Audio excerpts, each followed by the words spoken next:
আজ থেকে প্রায় ৩,০০০ বছর আগের একটা ঘটনা বলতে চাই।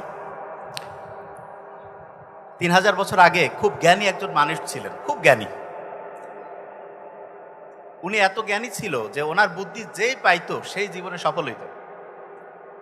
১৫-২০ জনের তরুণ কয়েকজন যুবক মনের মধ্যে খুব ইচ্ছা যে জীবনে সফল হবে, এই জন্য বুদ্ধি করে কায়দা কানুন করে ওই জ্ঞানী লোকের সাথে দেখা করতে গেছে।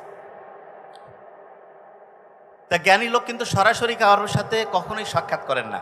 ওনার সাথে কথা বলতে গেলে আগে ওনার যে ওই যে মন্ত্রী এমপিদের যেমন পিএস থাকেন, এইরকম ওই সময়ও ৩,০০০ বছর আগেও ওনার কয়েকজন পিএস ছিলেন।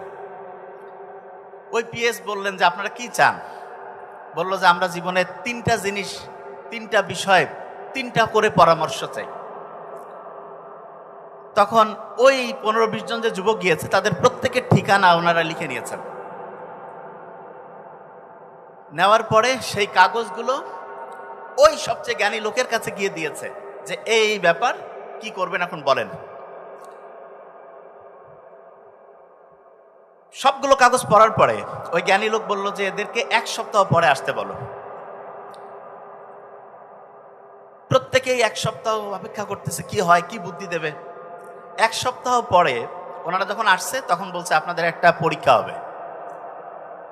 সেই পরীক্ষায় ১৫-২০ জন তরুণ বসে পড়ছে।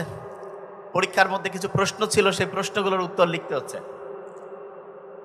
প্রশ্নের সমস্ত উত্তর যখন লেখা শেষ হয়ে গেল, তারপরে সেই উত্তরগুলো নিয়ে যে সবচেয়ে জ্ঞানী মানুষ তার কাছে উত্তরগুলো সাবমিট করা হলো।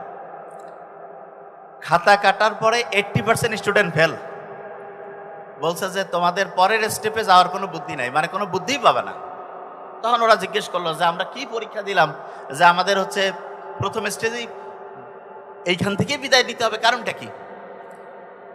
তা ওইখানে একটা ঘর ছিল এরকম যে প্রত্যেককে যে বুদ্ধি দেওয়া হবে, সেই বুদ্ধি দেওয়ার জন্য যে পরামর্শ ফি, সেটা তাদের ইনকাম অনুযায়ী হবে। যেই ফ্যামিলির ইনকাম যত বেশি তার পরামর্শ ফি তত বেশি। তো ওই যে তরুণ যুবকেরা ছিল তারা করছে কি, নিজের টাকা বাঁচানোর জন্য 80% মিথ্যা তথ্য দিয়েছে যে আমার পরিবারের ইনকামটা কম। ১ সপ্তাহ আগে তারা যখন তাদের ঠিকানা লিখে গিয়েছিল তখন তারা করছিল কি, ভিতরে ভিতরে প্রত্যেকের ফ্যামিলির ইনকাম কার কত সেটা তারা বের করছিল। এবং যখনই দেখছে 80% ভুল তথ্য দিয়েছে, তাদের প্রত্যেককে বলছে তোমরা মিথ্যা কথা বলো, এই জন্য সবচেয়ে সেরা বুদ্ধি, সবচেয়ে সেরা জ্ঞান তোমরা পাবা না, এই জন্য ওদেরকে বিদায় করে দিয়েছে। বাকি যে 4 থেকে 5 জন গিয়েছিল, 4 থেকে 5 জন, এই 4 থেকে 5 জন 3টা করে বুদ্ধি পায়, 3টা বুদ্ধি, এবং 3টা করে শর্ত পায়। এই 3টা